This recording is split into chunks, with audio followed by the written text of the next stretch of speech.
A legendary football coach in Colbert County has died after a car crash. And Coach Don Creasy was one of the most successful high school football coaches in Alabama history in the 70s and 80s. News 19's Addison Willman met with some of his former players and coaches about his legacy. People of the Shoals are mourning the loss of former Colbert County High School head football coach Don Creasy. Coach Creasy was a two-time state championship winner here at Colbert County High, and he was later inducted into the Alabama High School Football Hall of Fame. But after talking to some of his former players and staff members, Don Creasy was much more than just a football coach. He was a man that led by example, and like I've told a lot of people, he had integrity. He did things the right way all the time, and he wanted his coaches and players to do that as well. Coach Hanna says Don Creasy expected perfection in all aspects, both on and off the field. He was a man that inspired others to be the best they could possibly be.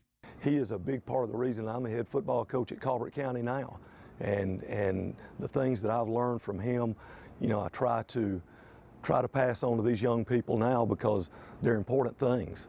Tuscumbia Mayor Carrie Underwood played for Coach Creasy in the early 80s. He says Creasy was one of the few people who commanded respect wherever he was. And even decades later, former players like him still want to make Coach Creasy proud. Mr. Lee Kraft, who's at the high school now, said just doesn't feel right with Superman being dead. He was the unstoppable force, the impossible to move object. He was bigger than life and the strongest one in the room.